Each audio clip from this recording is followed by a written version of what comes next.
तो अध्याय पहले से अध्याय से शुरू करते अपन, जिसका नाम है वैद्युत आवेश एवं क्षेत्र। तो प्रस्तावना के रूप में हम सबसे पहला जो टर्म है हमारा वो है विद्युत ऊर्जा। तो विद्युत ऊर्जा क्या होता है ये हम सबसे पहले समझेंगे। अब आपने देखा होगा कि जब कभी हम बालों पर कंघी रगड़ते हैं, उसके बाद कंघी को जब आप कागज के छोटे छोटे टुकड़ों के पास ले जाओगे तो आपने देखा होगा कि कागज के जो टुकड़े हैं वो कंघी की ओर आकर्षित होने लगते हैं, उसमें चिपकने लगते हैं। ठीक है। अब कुछ तो ऐसी बात होगी जो कंघी उन कागज के टुकड़ों को आकर्षित करती होगी। वास्तव में वहां पे एक ऊर्जा आ जाती है, यानी कि विद्युत ऊर्जा हम उस ऊर्जा को कहते हैं जिसके कारण पदार्थ में दूसरी वस्तुओं को आकर्षित करने का एक गुण आ जाता है। ठीक है। और ये गुण किस कारण है? वो रगड़े जाने के कारण, समझ रहे?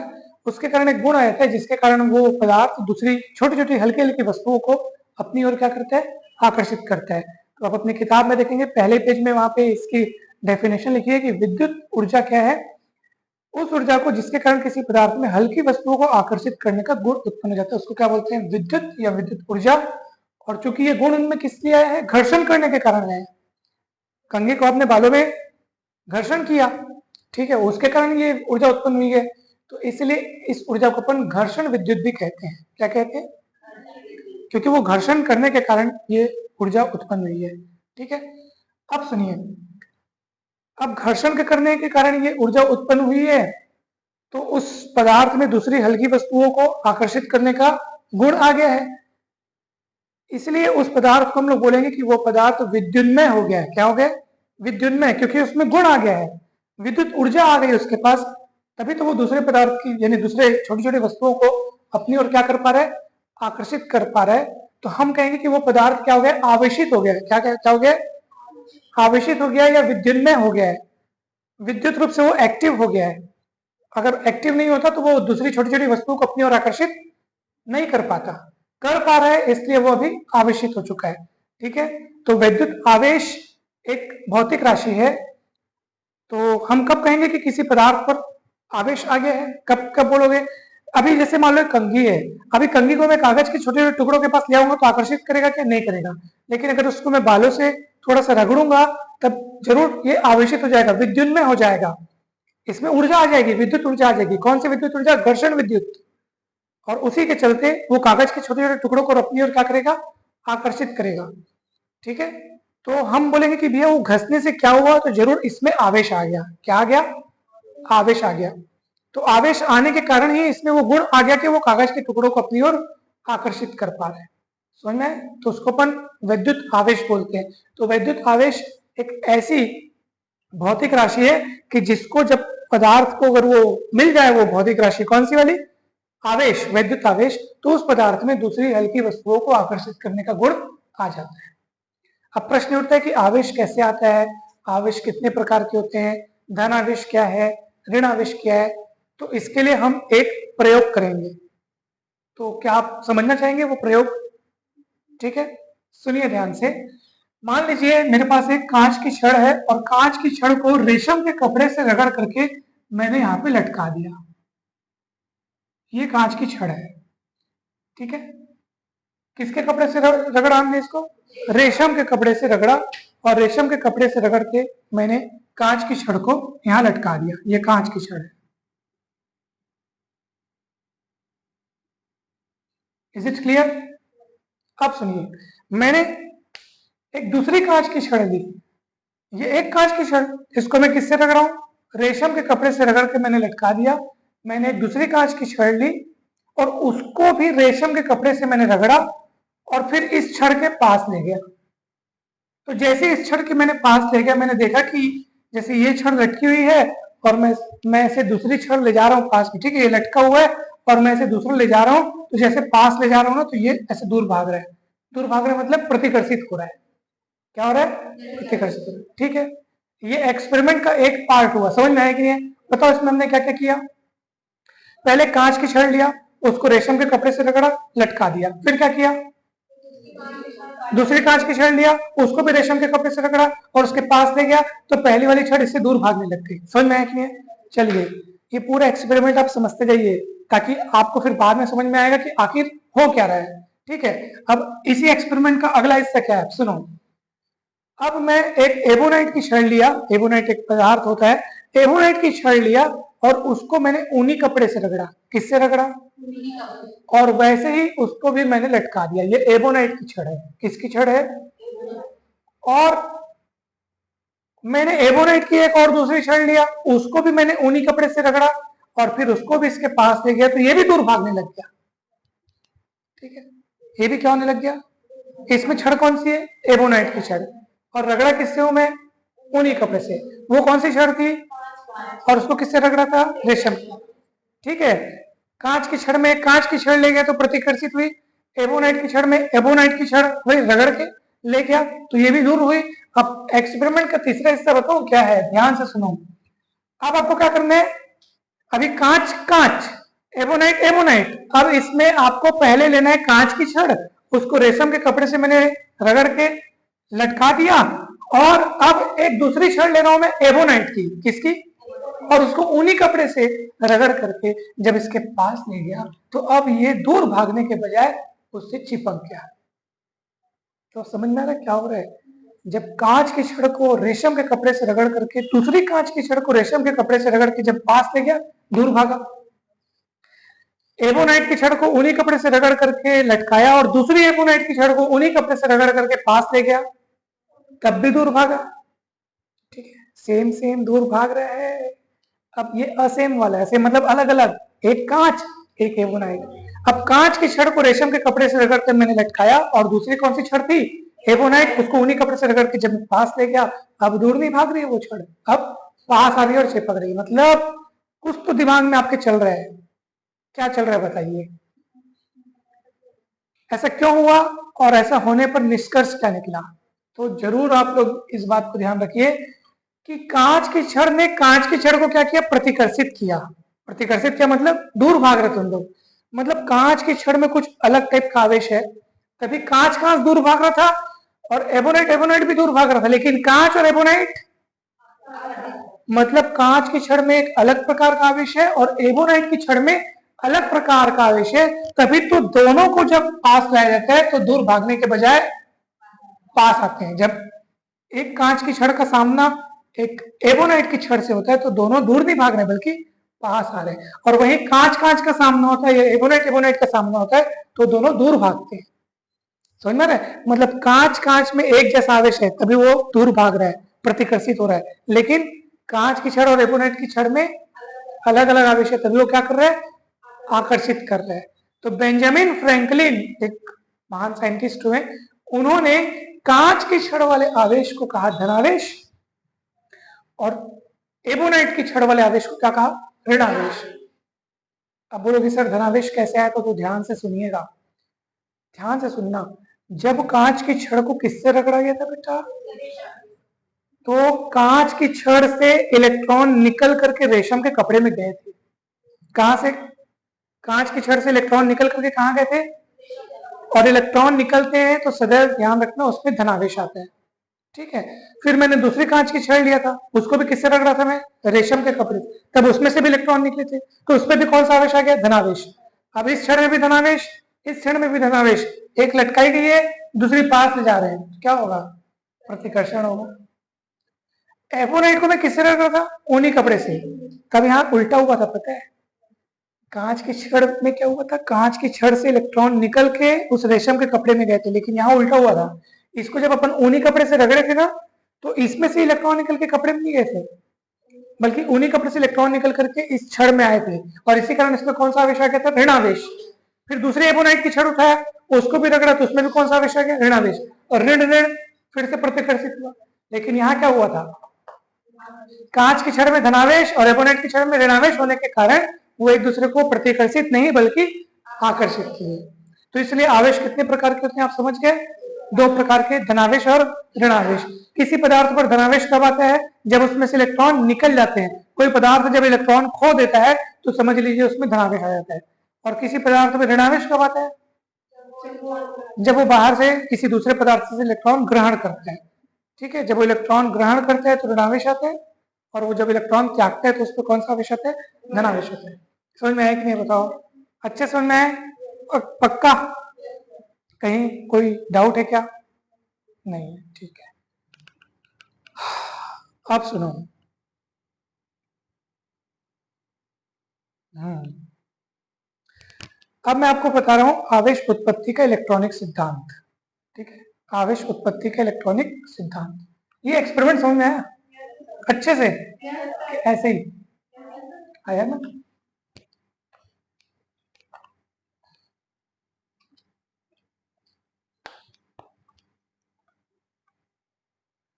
तो अब मैं आपको क्या बता रहा हूं, आवेश उत्पत्ति का इलेक्ट्रॉनिक सिद्धांत। ठीक है, ध्यान से देखिएगा।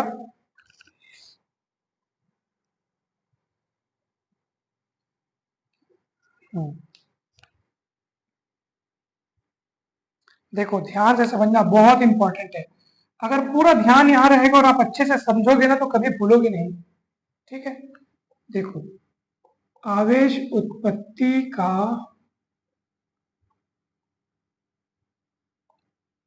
इलेक्ट्रॉनिक सिद्धांत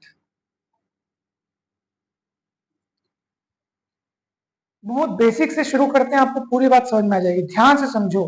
ठीक है, अभी मत लिखो, ध्यान से समझो। बहुत बेसिक बात है। आप जानते हैं कि प्रत्येक पदार्थ परमाणुओं से मिलकर बना होता है। ठीक है, प्रत्येक पदार्थ परमाणु से मिलकर बना होता है और हर परमाणु में 3 प्रकार के पार्टिकल्स होते हैं। कौन कौन से 3 प्रकार के पार्टिकल्स? नाभिक में होते हैं उसके न्यूट्रॉन और प्रोटॉन, और इलेक्ट्रॉन तो बेटा चारों ओर चक्कर लगाते हैं। इलेक्ट्रॉन कौन होते हैं? चारों ओर चक्कर लगाते हैं। वो नाभिक में नहीं होते। नाभिक में कौन होते हैं? न्यूट्रॉन और प्रोटॉन। समझ में आया कि नहीं है? अब सुनिए, वो इलेक्ट्रॉन जो नाभिक के एकदम करीब है, पहले कक्ष में, दूसरे कक्ष में, ठीक है, ये इलेक्ट्रॉन क्या है? नाभिक के एकदम करीब रहते हैं और नाभिक से करीब होने के कारण अच्छे से बंधे रहते हैं। बंधे रहते हैं बोलने का मतलब ये है कि उनके बीच बॉन्डिंग तगड़ी होती है, आकर्षण में बंधे रहते हैं। आप बोलोगे सर मेरे को ये वाला इलेक्ट्रॉन चाहिए, मैं बोलूंगा बड़ी मुश्किल जाएगी, क्योंकि वो उसके साथ एट्रैक्शन में बंधा हुआ है। क्यों ऐसा हो रहा है? क्योंकि प्रोटॉन में कौन सा आवेश है? धन आवेश। इलेक्ट्रॉनों में कौन सा आवेश है? ऋण आवेश। धन ऋण एक दूसरे को आकर्षित करते हैं। उस आकर्षण में इन दोनों के बीच गहरी दोस्ती है, बंधा हुआ है। ये बेचारा चाह कर भी यहां से निकलने में इसको बहुत मुश्किल होती है। समझ में आता है? इसलिए इसको बोलते हैं बद्ध इलेक्ट्रॉन। कौन से? बद्ध इलेक्ट्रॉन, मतलब जो एकदम बंधे हुए हैं, बाउंडेड इलेक्ट्रॉन्स बोलते हैं। और वो इलेक्ट्रॉन बेचारे लोग जो नाभिक से बहुत दूर है, दूर होने के कारण इनके बीच उतनी मजबूती से आकर्षण नहीं रहता है। रहता है लेकिन बहुत कम रहता है। समझ में? तो ये कहलाते हैं बेचारे लोग मुक्त इलेक्ट्रॉन, जो नाभिक से बहुत दूर होते हैं। ठीक है, और इतने मुक्त हैं कि इस इलेक्ट्रॉन पर नाभिक का जो प्रकोप है, जो आकर्षण का प्रकोप है, उतना नहीं होता जितना कि किस पर होता है? जितना कि पास वाले पर होता है। समझ में आ रहा है मैं जो बोल रहा हूँ? ये बात ठीक वैसे ही जैसे सूर्य है। जैसे क्या है, अब जो जितना करीब होगा उतना ज्यादा वो गर्माएगा, और जो दूर होगा तो कम गर्माएगा। सीधी सी बात है। तो ये इस पर उतना ज्यादा प्रकोप नहीं दिखा पाता जितना इस पर दिखाता है। अगर आपको इलेक्ट्रॉन चाहिए तो कौन सा इलेक्ट्रॉन निकालना मुश्किल है, ये वाला कि ये वाला? ये वाला। ये मुश्किल है निकालना, वो आसान है। क्यों ऐसा? हाँ, ये इलेक्ट्रॉन निकालना बहुत मुश्किल का काम है, बिकॉज ये बहुत अच्छे से जकड़ा हुआ है। समझ ना? जैसे कोई दो चुंबक है, आपस में एकदम बंधे रहते, तो आप दोनों चुंबक को अलग अलग करना में कितना ताकत लगाना पड़ता है, क्योंकि दोनों एकदम जुड़े हुए हैं। और ये इलेक्ट्रॉन को निकालना अपेक्षाकृत आसान है। क्यों? क्योंकि नाभिक से दूर है। नाभिक का इस पर प्रकोप, यानी यूं कहें कि आकर्षण बल का मान क्या है? कम है। ऐसे इलेक्ट्रॉनों को आसानी से निकाला जा सकता है। ऐसे इलेक्ट्रॉनों को क्या बोलते हैं? मुक्त इलेक्ट्रॉन। ये इतने मुक्त होते हैं, यानी कि इनकी, अच्छा एक बात याद रखना, इनकी ऊर्जा इतनी ज्यादा होती है। ऊर्जा ज्यादा मतलब अस्थिर रहते हैं, शांत नहीं बैठ सकते। इन लोग इस फिराक में होते हैं कि कहीं से हल्की सी भी अगर इनको एनर्जी मिले तो वो उस परमाणु को ही छोड़ करके आगे बढ़ने को तैयार रहते हैं, क्योंकि इन इलेक्ट्रॉनों पर इस नाभिक का वश नहीं चलता है ना भाई, इस पर इसका बस नहीं चलता। इन लोग नाभिक केवल इन पर ज्यादा अधिकार जमा पाते, इस पर नहीं जमा पाते, तो इनको आसानी से वहां से निकाला जा सकता है। तो अब मैं आपको बता रहा था कि जब अपन छड़ को रगड़ते हैं ना, अब रगड़े छड़ को, तो ऊर्जा किसको मिली? जो पास वाले, जो मतलब पास मतलब कि जो पृष्ठ है, वो ऊपर ऊपर वाले इलेक्ट्रॉन है। जैसे एग्जांपल के लिए, आप पानी को आप धूप में रखोगे पानी को आप तो भाप बन के उड़ेगा। कौन से अणु पहले भाप बनेंगे, ऊपर वाले कि नीचे वाले? सीधी सी बात है, ऊपर में धूप पहले पड़ेगा, ऊपर में धूप पहले पड़ेगा, खट से ऊपर वाले उड़ेंगे। बात समझ आ रही है ना मैं जो बोल रहा हूं? तो वैसे ही जब यहाँ पे मैं ऐसे समझ जाओ, जब इसको रगड़ूंगा तो रगड़ने का काम पहले उस चपेट में कौन आएंगे, ये आएंगे कि ये आएंगे? ये तो अंदर वाले हैं। जैसे मैं ऐसे रगड़ूंगा छड़ से तो पहले मैं कौन से इलेक्ट्रॉनों को डिस्टर्ब करूंगा? पहले जो बाहर हैं उनको डिस्टर्ब करूंगा, ये तो बेचारे अंदर वाले हैं। और इनको जरा सा भी एनर्जी मिलेगी तो क्या होगा, ये पृष्ठ को छोड़ के निकल जाएंगे, और निकल जाएंगे तो दूसरे पदार्थ में जाएंगे, और इलेक्ट्रॉन निकल जाएंगे तो फिर इसमें कौन सा आवेश आ जाएगा, उस पदार्थ में धन आवेश आ जाएगा। इस तरह से आवेश उत्पन्न होता है। अच्छा, एक और बात, ये इलेक्ट्रॉन निकल करके जब दूसरे में जाएंगे तो क्योंकि उसको एक्स्ट्रा इलेक्ट्रॉन मिल गया, अब इस पदार्थ का इलेक्ट्रॉन किसको मिल रहा है, उसको मिल रहा है, तो वो कौन सा आवेशित हो जाएगा, ऋणावेशी। और क्योंकि ये इलेक्ट्रॉन उधर चला गया, इस पदार्थ ने अपने इलेक्ट्रॉन क्या कर दिया, खो दिया, दे दिया, तो ये कौन सा आवेशित हो जाएगा, धनावेश। तो क्या क्या सीखने को मिला आपको, जब कोई पदार्थ किसी दूसरे पदार्थ को अपने इलेक्ट्रॉन दे देता है तो जिसको देता है वो ऋणावेशित हो जाता है, और जो दे रहा है वो खुद धनावेशित हो जाता है। बात समझ में? कौन धनावेशित कौन ऋणावेशित होता है, बताओ बोला? हाँ, ऋणावेशित होता है। क्लियर है, पक्का? तो ये, और इसी तरह फिर और आवेश उत्पन्न हो गया। अब जब तक आप घर्षण, दो पदार्थों का घर्षण आप कर नहीं रहे थे, जब तक आप एनर्जी दे नहीं रहे थे, जब तक इनमें इलेक्ट्रॉन का आदान प्रदान, यानी कि इलेक्ट्रॉन एक से दूसरे में जब तक गया नहीं, तब तक वो इलेक्ट्रॉन यही था। आप सोचो, जब तक वो इलेक्ट्रॉन यही था, ये पदार्थ उदासीन बना हुआ था। उदासीन मतलब न तो धन न तो ऋण, क्योंकि न तो इसमें से इलेक्ट्रॉन एक्स्ट्रा कहीं गए हैं ना आए हैं। बात समझ में? वो कैसा बना हुआ था, उदासीन। लेकिन जैसे हमने घर्षण कराया तो इसका इलेक्ट्रॉन निकल करके कहाँ गया, दूसरे में गया। कौन से इलेक्ट्रॉन निकल कर जाएंगे, ये वाले कि ये वाले, बाहर वाले? ये क्यों नहीं निकल जाएंगे? हाँ, क्योंकि इनकी एनर्जी बहुत कम है, इनके पास उतनी ऊर्जा ही नहीं कि ये बाहर जा सके, ये इनके साथ बहुत ही प्रबल आकर्षण से बंधे हुए हैं। ठीक है, समझ में आया कि नहीं बताओ? ये आवेश उत्पत्ति का इलेक्ट्रॉनिक सिद्धांत है। इसका मतलब ये है कि जैसे मान लो दो इलेक्ट्रॉन कूद करके या चल करके दूसरे में गए, किसमें, दूसरे पदार्थ में गए, तो उसमें ज्यादा ऋणावेश हो जाएगा क्योंकि दो इलेक्ट्रॉन चले गए, और इसमें उतना ही क्या हो जाएगा, धनावेश हो जाएगा। यानी कि जब दो पदार्थों को आप रगड़ोगे तो एक पदार्थ से इलेक्ट्रॉन निकल करके दूसरे पदार्थ में जाएंगे, तो समझ जाओ जिसमें से निकले हैं उसमें धनावेश और जिसमें गए उसमें ऋणावेश, लेकिन मान बराबर होगा। सिर्फ आवेश का प्रकृति का जो है वही फर्क है। जैसे मान लीजिए इसमें से उसमें 5 इलेक्ट्रॉन गए, कितने इलेक्ट्रॉन गए, 5 इलेक्ट्रॉन, तो इसमें 5 प्लस आवेश आ जाएगा और उसमें 5 माइनस आवेश आएगा, तो मान बराबर रहेगा ना, सिर्फ चिन्ह का क्या रहेगा, फर्क रहेगा। यानी कि जब एक पदार्थ से दूसरे पदार्थ में इलेक्ट्रॉन ट्रांसफर होते हैं तो एक पदार्थ पर जितना धन आवेश आता है दूसरे पदार्थ पर उतना ही ऋण आवेश आता है। आवेश का संख्यात्मक मान बराबर रहता है, सिर्फ किसका फर्क रहता है, चिन्ह का, धन और ऋण का बस फर्क रहता है। समझ में आया कि नहीं बताओ? नहीं आ रहा है, कठिन लग रहा है? कितना सरल है बताओ, क्या क्या सीखा भी आपने, बताओ?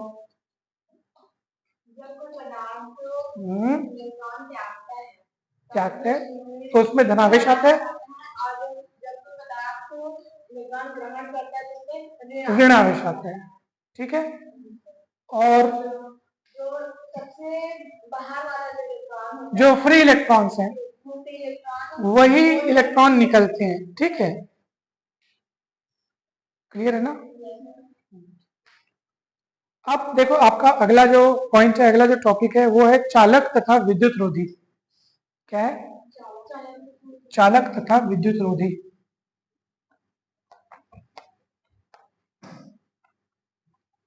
किसको बोलते हैं चालक तथा विद्युत रोधी, बताइए भाई?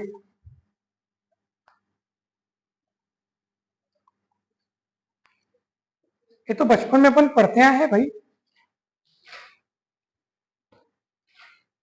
चालक और विद्युत रोधी को हम लोग बचपन में पढ़ते आए हैं।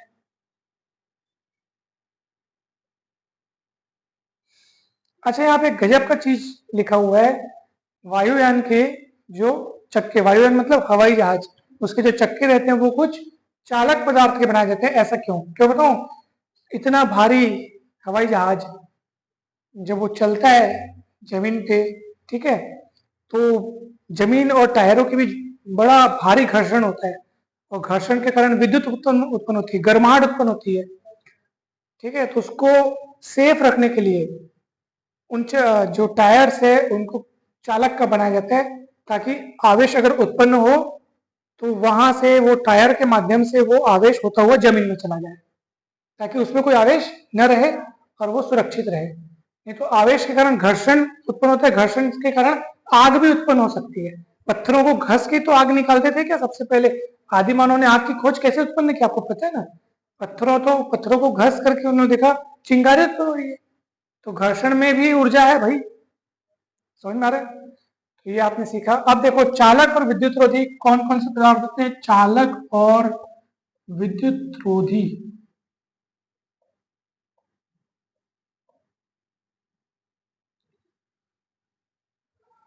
ठीक। चालक वे पदार्थ हैं जो स्वयं में से होकर विद्युत धारा को प्रवाहित होने देते हैं, और विद्युत रोधी वे पदार्थ हैं जो स्वयं में से होकर विद्युत धारा को प्रवाहित नहीं होने देते। हम इंसानों का शरीर कैसा है? चालक है कि विद्युत रोधी है? चालक है। हमको करंट लग सकता है ना? आप सुने हो ना, करंट लग गया तो शरीर शरीर में से करंट फ्लो होता है, तभी तो हमको करंट लगता है। ज्यादा करंट लगता है तो इंसान मर भी सकता है, होता है कि नहीं बताओ? तो इसका मतलब हम में से होकर करंट फ्लो होता है कि नहीं होता है? होता है। मतलब मानव शरीर विद्युत का क्या है? चालक है। वो खुद में से विद्युत को चला सकता है। लकड़ी लकड़ी क्या है? विद्युत रोधी है, यानी कि कुचालक। विद्युत रोधी मतलब क्या होता है? कुचालक, जिसमें से विद्युत धारा प्रवाहित नहीं हो सकती, ठीक है। इस बात को ध्यान रखना, विद्युत धारा जिसमें से प्रवाहित नहीं हो सकती वो विद्युत रोधी, और जिसमें से हो सकती है वो चालक। सभी धातुएं, पृथ्वी, मानव, जंतु शरीर, ये सब चालक के उदाहरण है। और धातुओं में भी सबसे बढ़िया चालक कौन से होता है? चांदी। चांदी सर्वोत्तम चालक है विद्युत का, यानी उसमें से बहुत सरलता से, सुगमता से विद्युत धारा प्रवाहित होती है, ठीक है। और कुचालक यानी कि विद्युत रोधी में तो फिर प्लास्टिक आ जाएगा आपका, लकड़ी आ जाएगा, रुई आ जाएगा, ये सब आ जाएगा, जिसमें से होकर विद्युत धारा प्रवाहित नहीं हो सकती, ठीक है। और फिर तीसरा क्या है? एक और चीज आता है यहाँ पे, अर्धचालक। अर्धचालक मतलब ये चालक तो है, लेकिन एक विशेष स्थिति के बाद ये चालक का गुण प्रदर्शित करता है। तो अर्धचालक किनको बोलते हैं बताऊं? ऐसे पदार्थ, कैसे पदार्थ? ऐसे पदार्थ जो कम तापमान पर विद्युत रोधी की तरह व्यवहार करते हैं, कुचालक की तरह व्यवहार करते हैं। उनमें से विद्युत धारा प्रवाहित नहीं की जा सकती कम तापमान पर। लेकिन देखा जाए कि जैसे जैसे उनका टेम्परेचर बढ़ाया जाता है, क्या बढ़ाया जाता है? टेम्परेचर। उनको जैसे जैसे गर्म किया जाता है, उनका तापमान बढ़ाया जाता है, तो तापमान बढ़ाने से फिर उनमें चालकता दिखाई देने लगती है। लेकिन टेम्परेचर कम था तो चालकता दिखाई नहीं दे रही थी, यानी कम टेम्परेचर पे वो किसकी तरह बिहेव करते हैं? विद्युत रोधी की तरह। लेकिन टेम्परेचर बढ़ाए जाने से वो किसकी तरह बिहेव करने लगते हैं? चालक की तरह। तो इसलिए उनको क्या बोलते हैं? अर्धचालक। कम टेम्परेचर पे कुचालक और अधिक टेम्परेचर पे चालक। समझ में आया कि नहीं बताओ? पक्का? कहीं कोई डाउट नहीं है? चलिए अब आगे बढ़े।